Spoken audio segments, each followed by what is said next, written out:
This is Nightly Business Report with Sue Herrera and Bill Griffith. New strategy. Now that the bull market is the longest ever, it may be time for you to reassess your investments. Rolling the dice, why MGM is opening a casino in a city not known for its glitz and glam. Crack in the armor, new numbers show the wildly popular video game Fortnite may have peaked. Those stories and more tonight on Nightly Business Report for Thursday, August 23rd. Good evening, everyone, and welcome. Bill Griffith is off tonight. Investors entered the longest bull market in history with some trepidation. Stocks drifted lower most of the day after a new round of tariffs went into effect, and many market watchers tried to figure out what might come next. Today, the Dow Jones Industrial Average fell 76 points to 25,656. The Nasdaq dropped 10, and the S&P 500 gave back 4. So with the bull market now being the longest in U.S. history, are there some changes that you should be making to your investment portfolio? Here for a strategy session tonight is Chad Morganlander. He is the portfolio manager at Washington Crossing Advisors. Good to see you again, Chad. Thanks for having me, Sue. First of all, let's set the stage. Longest bull market in history. Do you think there is more upside? I do think that there is much more upside, but one, though, has to be somewhat more circumspect about their investments at this point in time. So overall, we think that on an annual basis for the next several years, you can see roughly a 6% total return. But nonetheless, it's far below what the historical average has been for the S&P 500. Now, there are some kind of cross currents in the market right now, especially surrounding trade. So far, we've seen volatility, but the market has not paid as much attention to what's going on in Washington as one might think. But do you think that there is a new type of risk in this market? Do investors need to reassess what their risk tolerance is? Well, they do have to observe it and be somewhat concerned because large multinational corporations here in the United States have an embedded expectation of growth because they will be selling to international partners, i.e. China. And if you start to reduce those expectations, valuations could be somewhat hurt here in the United States. So if you were advising a long-term investor, I would assume diversification would be high on the list. How else would you rebalance or reposition in this market?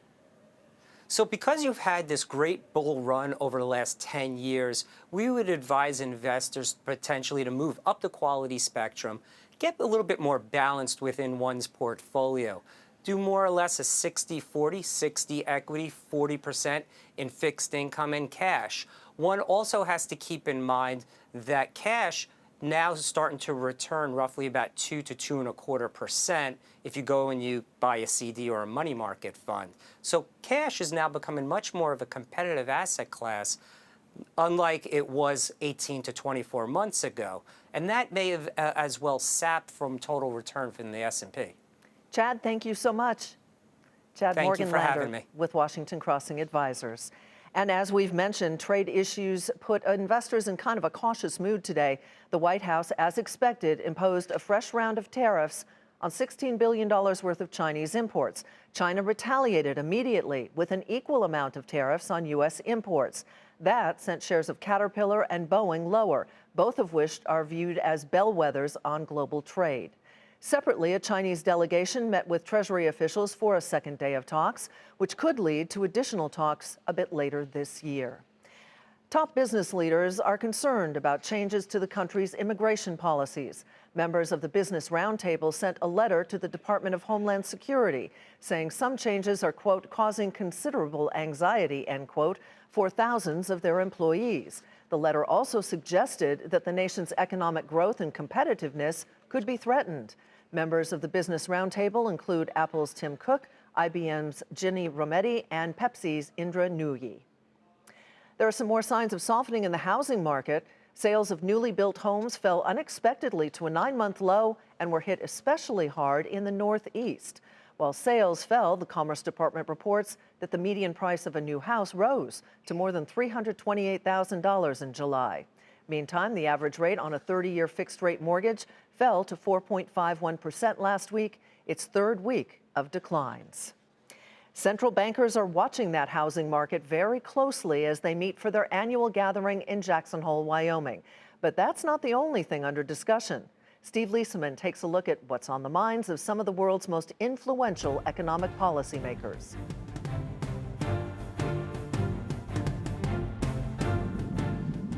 As U.S. central bankers meet beneath the Grand Teton Mountains at their annual retreat in Jackson Hole, Wyoming, critical comments by President Trump about Fed plans to raise rates loom over the proceedings. Comments that officials are a little uncomfortable addressing. I'm not going to comment on what he said, and I'm not going to get into that. I would say this, though. Our job at the Fed is to make decisions on monetary policy and supervision without regard to political considerations or political influence, and I'm confident we'll continue to do that.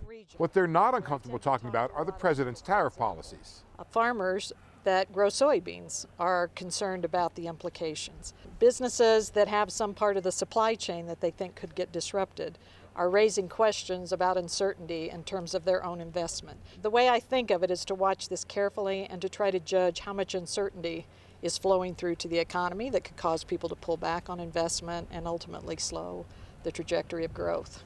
As for interest rate policy, officials seem committed to a rate hike in September and likely another one in December, even though the president has said the Fed should help administer trade negotiations by keeping rates lower. That would keep a lid on the dollar's appreciation. But that doesn't at the moment seem to factor in to Fed thinking. I think we ought to be raising rates to get to a neutral level. I think that means we ought to be raising rates 3 or 4 times over the next 9 to 12 months. As for growth, both George and Kaplan see it stronger this year, but tailing off in the years ahead as fiscal stimulus winds down. They see the economy edging back towards its potential growth rate of 2%. But they'll keep an eye on tariffs and on taxes and overseas developments just as surely as, while they're in Jackson, they'll keep an eye on the ever-looming Tetons. For Nightly Business Report, I'm Steve Lieseman. It is time to take a look at some of today's upgrades and downgrades. Target was upgraded to outperform from market perform at Telsey Advisory Group. The analyst cites the retailer's strong second quarter results. The price target is $100. The shares rose to $86.71. Deckers was upgraded to neutral from negative at Susquehanna. The analyst cites improving trends for the retailer's UGG brand. The price target is $104. The stock gained 2% to $121.48. Mattress company Tempur Sealy was upgraded to overweight from sector weight at KeyBank. The analyst cites the potential for market share gains. The price target is $75. The stock rose a fraction to $57.05. Still ahead, a new casino in a place you might not expect. MGM Resorts bets big on history in Springfield, Massachusetts. I'm Contessa Brewer, still ahead on Nightly Business Report. Will this big bet pay off for the casino company?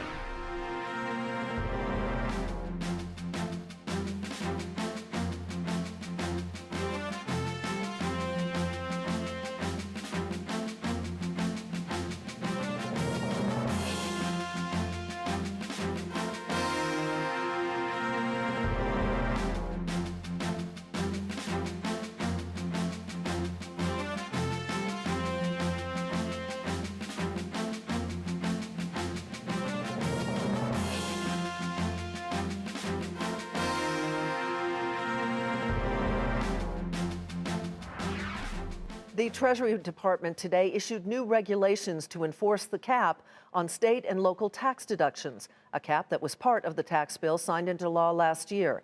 Some states have tried to circumvent that law by allowing taxpayers to make donations to public education and other services.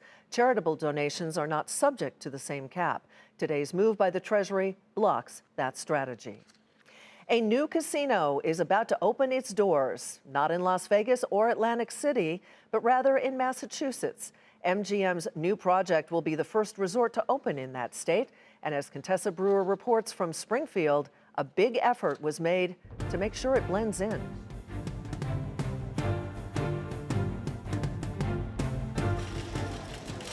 The casino glistens with glitz and glamour. MGM Springfield is constructed of multiple historic buildings covering 3 city blocks. The $960 million project is the first of its kind for this company to take such full advantage of existing architecture. We had an opportunity here to dig deep into the archives.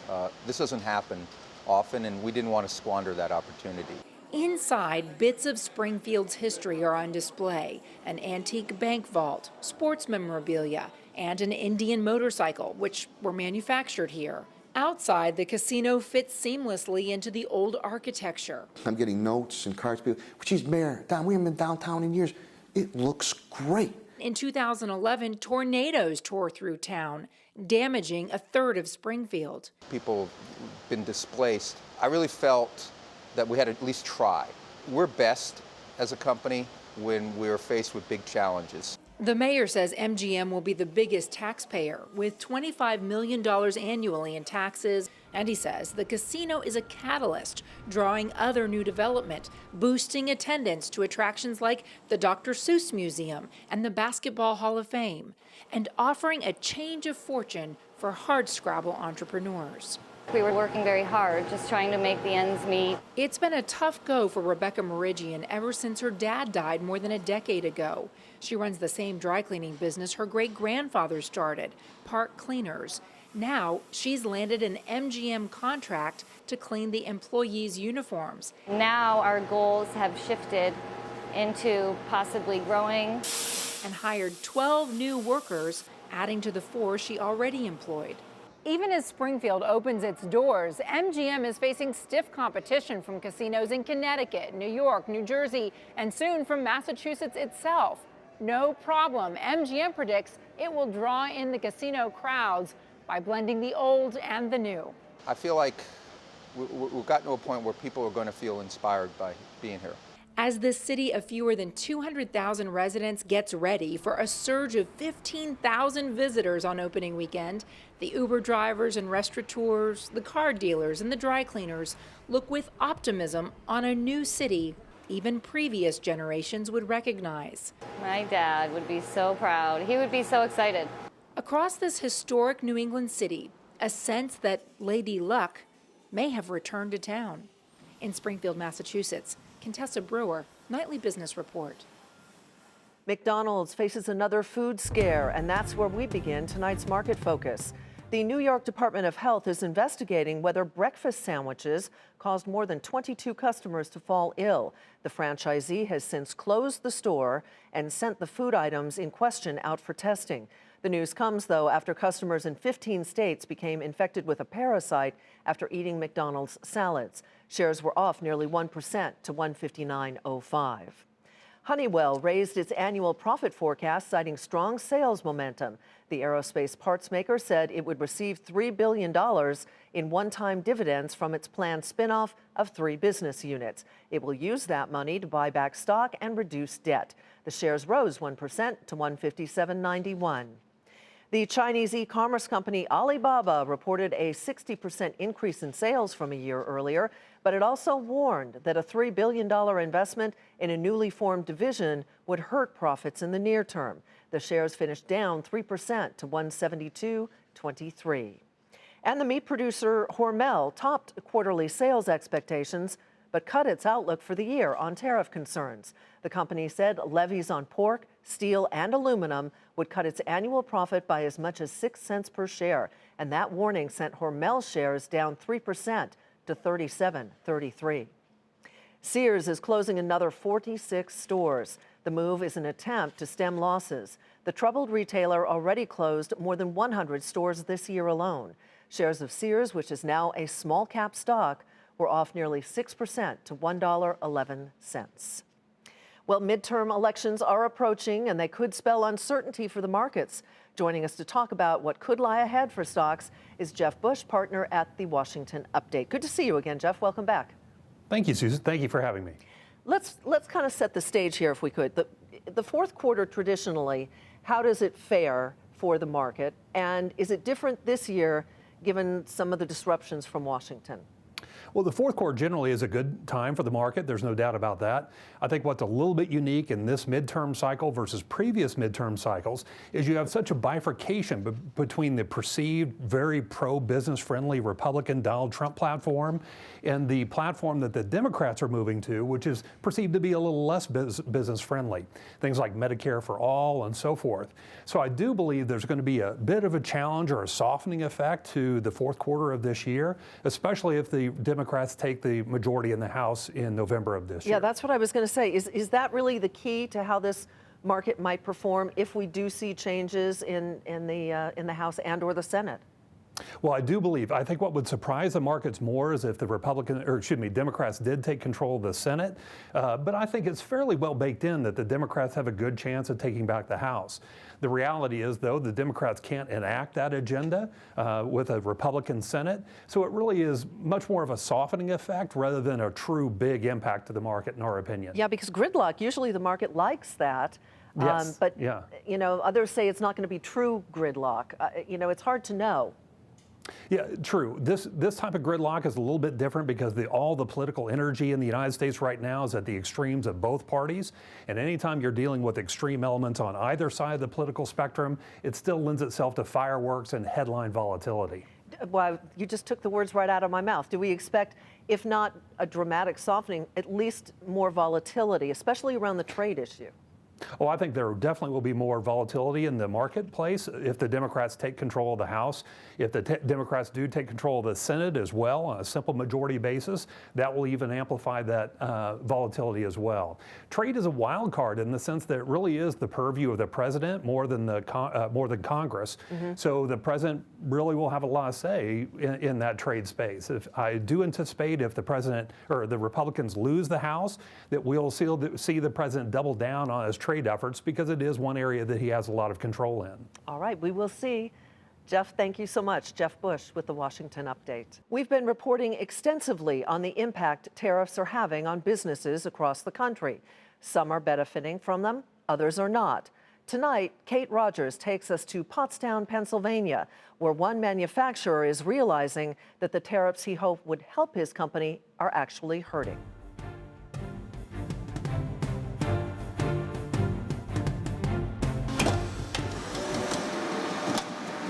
When President Trump first announced plans to levy import tariffs on aluminum and steel, the American Keg Company was hopeful. We had high hopes that it was going to impact our business in a good way. The Pottstown, Pennsylvania-based manufacturer produces kegs made entirely of domestic stainless steel. The small business found out it was on the bad end of a ripple effect of the Trump administration's ongoing trade war. With steel tariffs in place, demand for domestic steel increased, also increasing the price of the steel this company uses by about 20%. The price of steel shot up the roof. The availability and the lead times to get it from the mill had increased. I mean, it was looking pretty grim. It affected our whole process, the amount of people. It's had a pretty dramatic effect on our company. What's more, imported finished kegs from China are about $20 less than the ones the company makes here. We just slowly watch the price of domestic go up and up and up. So we had to in turn raise our pricing to keep our margins up a little bit. And while this is happening, there's still $0 import tariff on finished import kegs coming into the country. So it was just widening the gap between our price and theirs. As a result, the company says it's lost some 20% of its business and had to cut production in half, leading to significant layoffs.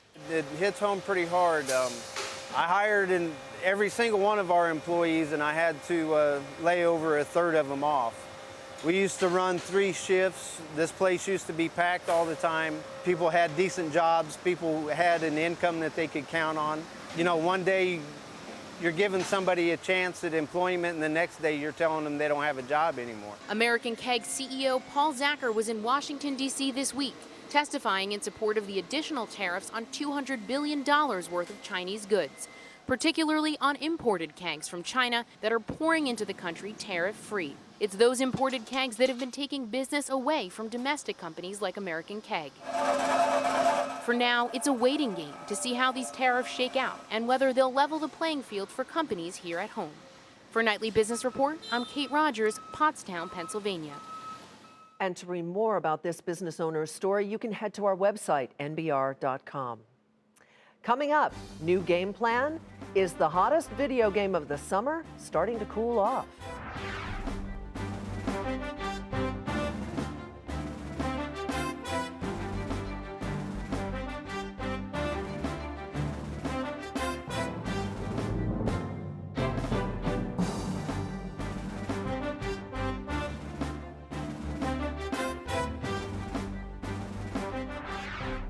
The Democratic National Committee says a suspected hack attempt was a false alarm. Yesterday, we told you that the DNC stopped an attempted breach of a voter database. Today, officials say they now believe it to be nothing more than a simulated phishing test.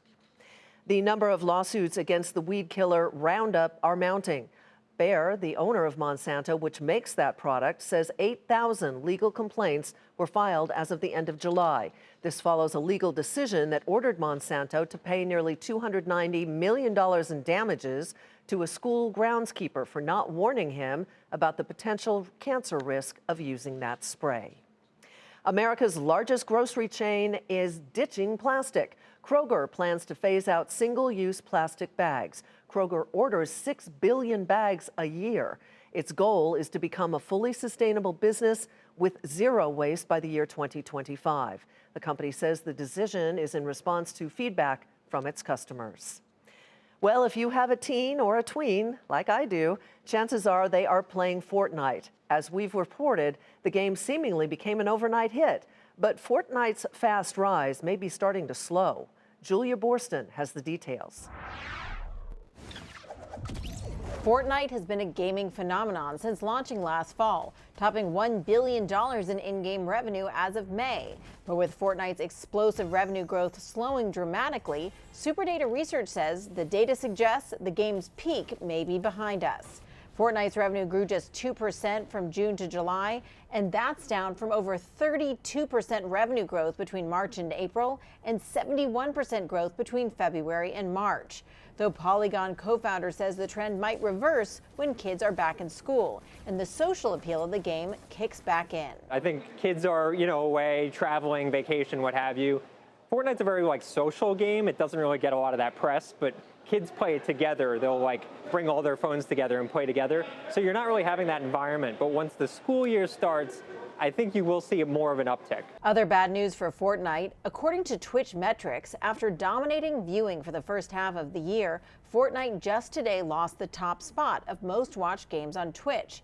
Based on data in August, Fortnite falling behind a game called Dota 2. We'll see if the slowing growth continues. For now, the question is whether there's Fortnite fatigue and players are moving to other games with Battle Royale modes, or if the market for this kind of game is saturated. Another big question is what the trend means for the big game publishers' decision to embrace the multiplayer Battle Royale mode that Fortnite popularized. On the heels of Fortnite's success, Electronic Arts' Battlefield 5 and Activision's new Call of Duty are both launching in October with multiplayer modes similar to Fortnite's. Polygon's Russ Frushtick says although EA and Activision's games are different, it's still a smart move. The difference is Fortnite is free, and that is a big difference. It makes a big difference for people getting those downloads, getting people playing. I think those games will do really well. They needed to have those modes to be competitive in this space. Fortnite may have a lasting impact on gaming. Games rated for teens or everyone grew 22% year to date, according to NPD research.